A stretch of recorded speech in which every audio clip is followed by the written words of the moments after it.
न लेकर 14 तारीख में सरकार यह स्कीम लेकर आई। लगातार युवाओं में जोश, रोष और आक्रोश, तोड़फोड़ भी हुई, आगजनी भी हुई, लेकिन हर आदमी की तरफ एक ही चीज गई, भाई बिना कोई तोड़फोड़ करे विरोध प्रदर्शन करना सबका है, कर सकता है। तो उस दिन के बाद सवाल सीधा यू है कि जो बयान आए, चाहे जनरल की बात हो, जर्नल की बात हो, अपनी सरकार की बात, जो प्रदर्शन में दिख गया, चेहरा दिख गया, वो अग्निवीर नहीं बन सकता। सीधी सीधी बात यह थी कि जो विरोध प्रदर्शन करेगा वो फार्म नहीं कर सकता। तो सरकार का यू बयान आया, यानी युवा की आवाज दबाई दी और युवा बाहर नहीं निकल रहे। क्या मानो?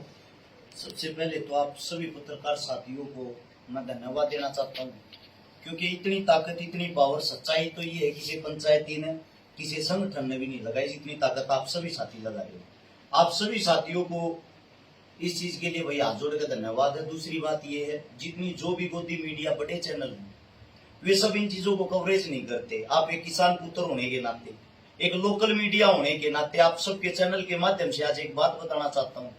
मारे बच्चे, मारे भाई, चाहे उनके 100 सब्सक्राइब हो, चाहे उनका छोटा चैनल हो, चाहे उनका बड़ा चैनल हो, अपने बच्चों को, अपने भाइयों को सबसे ज्यादा तो भाई इज्जत दो, इनका मान सम्मान करो। अपनी जेब में तेल लगा के आगे पीछे घूमने लग रहे हैं।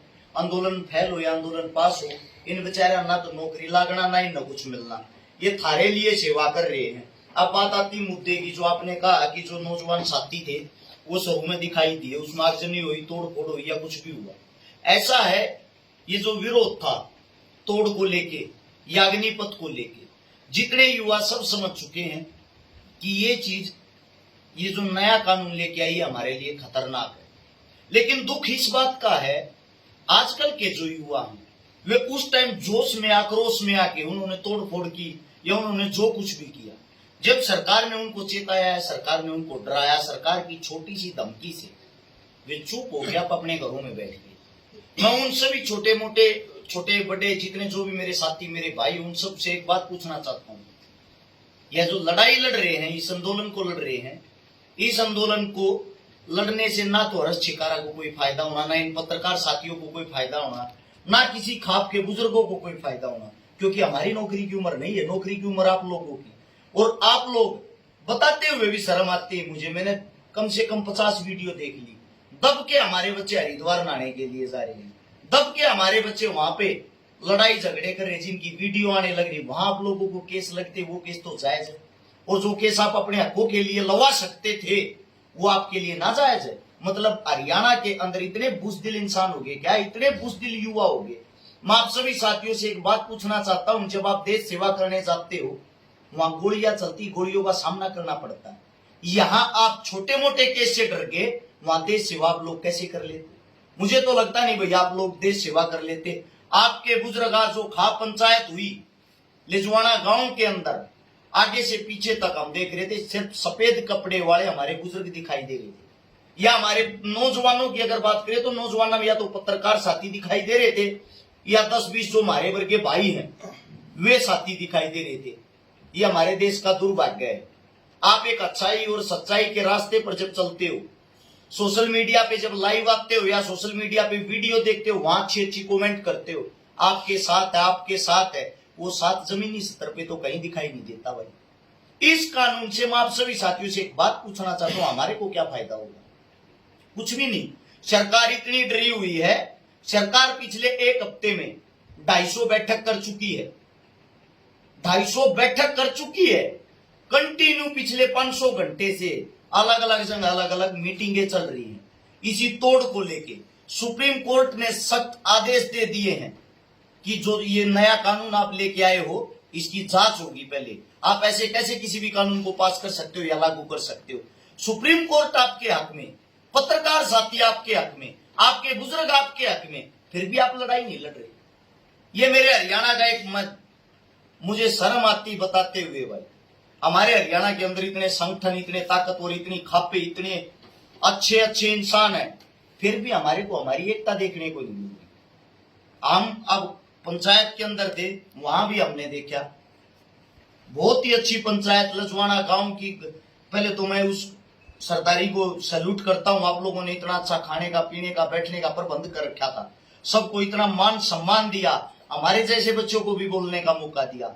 आप सभी का दिल की गहराई से धन्यवाद। लेकिन दुख एक बात का है, जब आप मुद्दे की बात पे करते हो, जो भी संगठनों के आदमी प्रधान, वे सिर्फ उस मुद्दे से आप लोगों को दूर ले जाके अपनी बातें रखने लग जाते हैं। मैंने ये किया, मैंने वो किया, हमारे संगठन ने ये किया। मैं ये कहना चाहता हूं, मुद्दे के टाइम पे मुद्दे की बातें ही अच्छी लगती है। हम इकट्ठे हुए थे बच्चों के लिए, हम इकट्ठे हुए थे अग्निपथ को लिए लेके। हमने पैदल यात्रा इसलिए शुरू करी थी, अपने घरों से बच्चे निकले, बच्चों का डर दूर हो। लेकिन बच्चों का डर कहां दूर है? कहीं भी नहीं। और आपके चैनल के माध्यम से सभी साथियों को एक बात और भी बताना चाहता हूं, ये मेरे तरफ से विचार है। पंचायत के अंदर शांतिपूर्वक तरीके से पंचायत की जो समाप्ति हुई वो इस चीज को लेके हुई है कि दोनों बच्चों को श्रद्धांजलि देनी थी। श्रद्धांजलि के साथ साथ सभी से एक उम्मीद करनी थी, तोड़ फोड़ ना करे।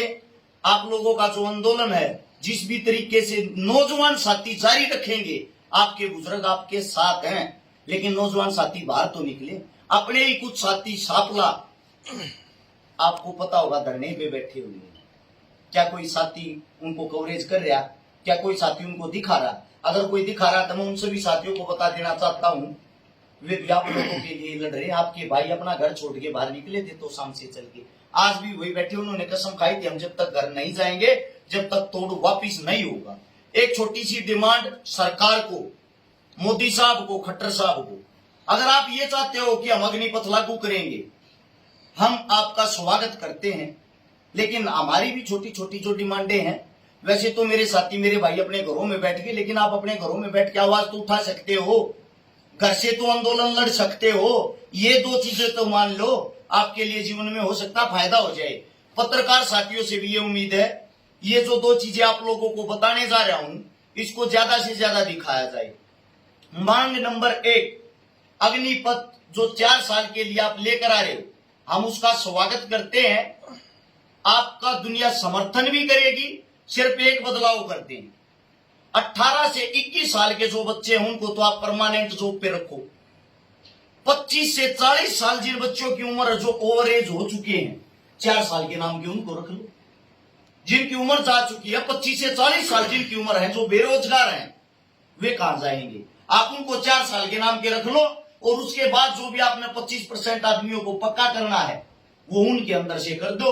और 18 से जो 21 साल की उम्र है, उन बच्चों को आप परमानेंट फौजी लो। इससे दूसरी जो अपनी डिमांड है, जो ये मेरी खुद की अपनी सोच है, व्यक्तिगत राय बता रहा हूं, आप लोगों को अच्छा लगता है तो इस चीज को शेयर करके आगे बढ़ा सकते हो। दूसरी बात, जो भारतीय जनता पार्टी है, जिसको बीजेपी कहते हैं, उसने विपक्ष को बिल्कुल खत्म कर दिया है। विपक्ष में चाहे कोई भी हो, विपक्ष वाले में इतनी हिम्मत नहीं वो अपना सांस निकाल दे। लेकिन भाई हम आजाद हैं, हम फ्रीडम फाइटर हैं। आप सभी साथियों से मैं एक बात कहना चाहता हूं, आप तो कम से कम जो सरकार गलत करी उसका विरोध करो। विपक्ष आप ही हो, कोई और नहीं है। एक मेरी ये आप सबसे विनती है, जितने भी भारतीय जनता पार्टी के कार्यकर्ता, इनके साथ जुड़े हुए इंसान, जब तक आपका अग्निपथ वापिस नहीं होता है, आप उस इंसानों का विरोध करें अपने घर में बैठ के। ना तो उनको कोई अपने घर में घुसने देगा, ना उनको कोई अपने गांव में घुसने देगा, ना उनको कोई अपने पास बैठाएगा, ना आप उनके पास जाओगे। हम भी देखते हैं ये आपके पास कैसे वोट मांगने आते हैं, आपके पास किस हक से भाईचारा रखने के लिए आते हैं। खट्टर साहब ने कहा कि 4 साल बाद गारंटीड नौकरी देवांगे। आप समझदार पत्रकार साथी हो मेरे, मैं आपको फॉलो भी करता हूं। मैं आपसे एक बात पूछना चाहता हूं भ्राता श्री, 4 साल के बाद खट्टर साहब की गारंटी कौन लेगा? कौन मोड़ मार के देगा कि दोबारा सीएम बनेगा? उनका कार्यकाल 2024 तक का है। अगर उसके बाद वो सीएम नहीं बने, क्या इस बात को लिख के दे सकते हैं? ये तो पहले भी आपके सामने है। एक बार चौटाला सरकार ने हरियाणा पुलिस में जब जवान लिए थे, जिस वक्त हुड्डा सरकार आई, सबसे पहले उन पर गाज गिरी, उनको बाहर निकाल दिया। फिर हुड्डा सरकार ने जो अब हरियाणा पुलिस में लिए थे, अब भारतीय जनता पार्टी की जो सरकार आई है उनको बाहर निकालने लग रही है, और निकाल भी दिया।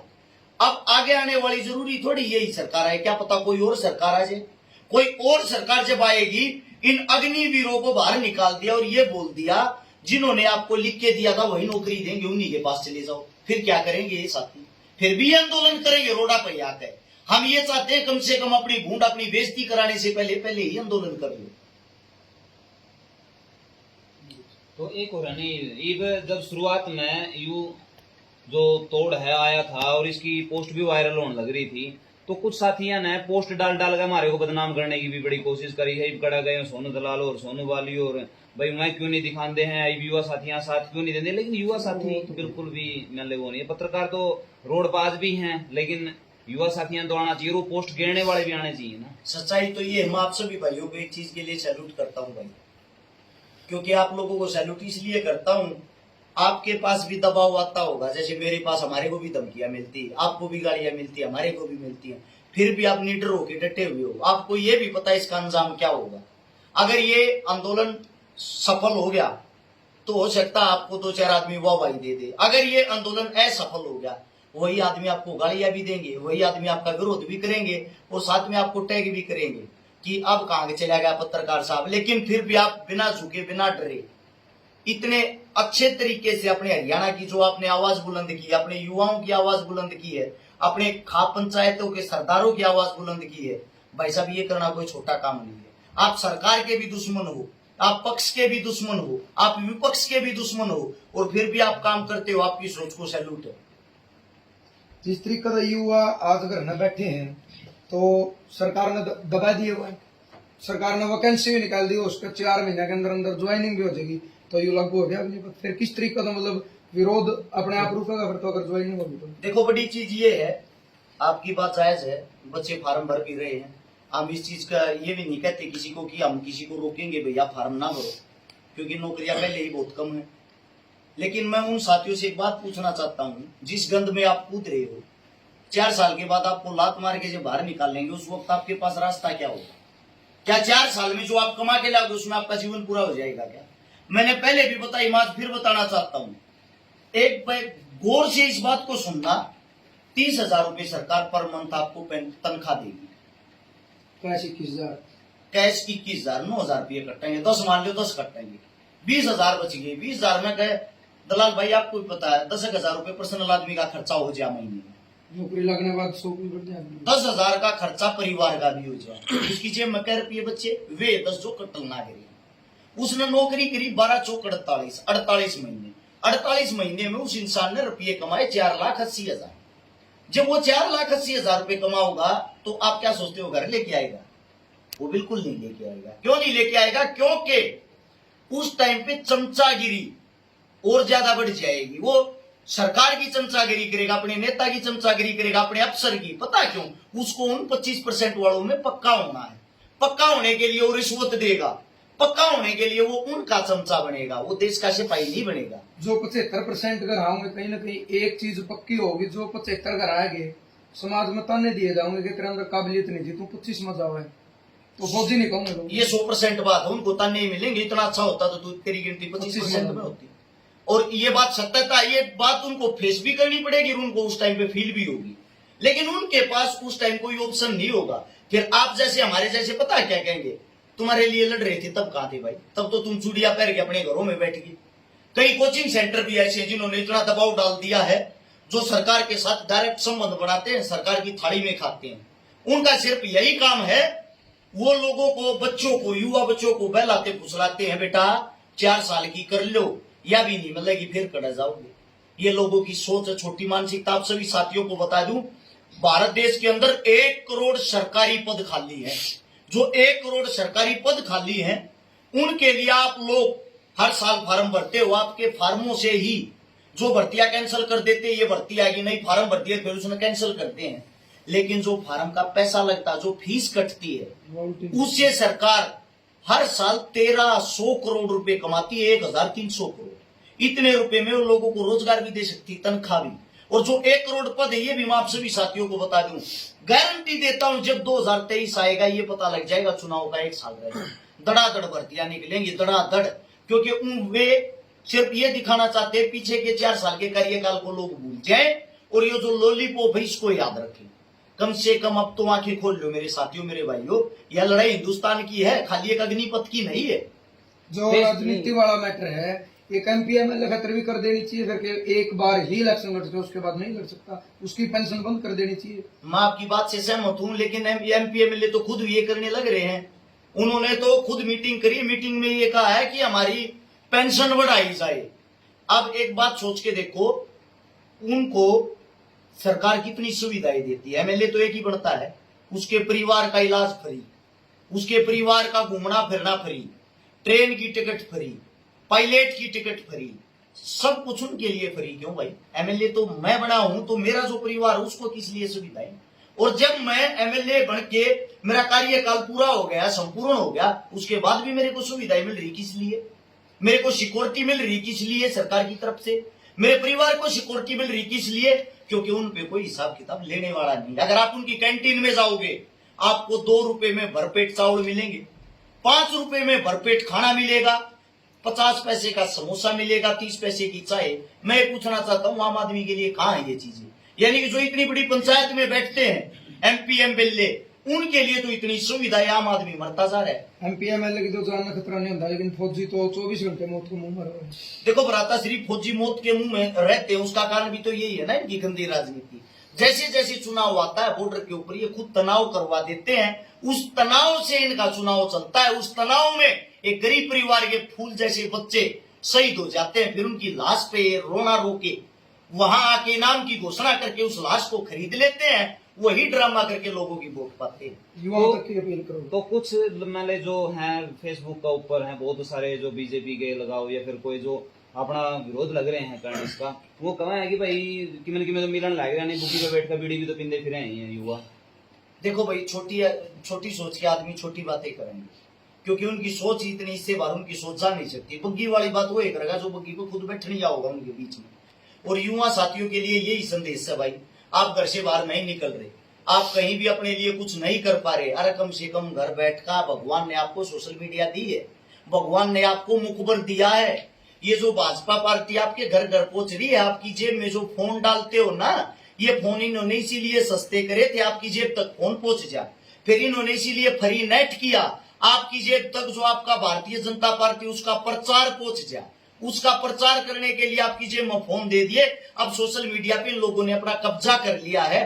कम से कम आपके पास भी एक ऑप्शन है, उस चीज का फायदा उठाएं।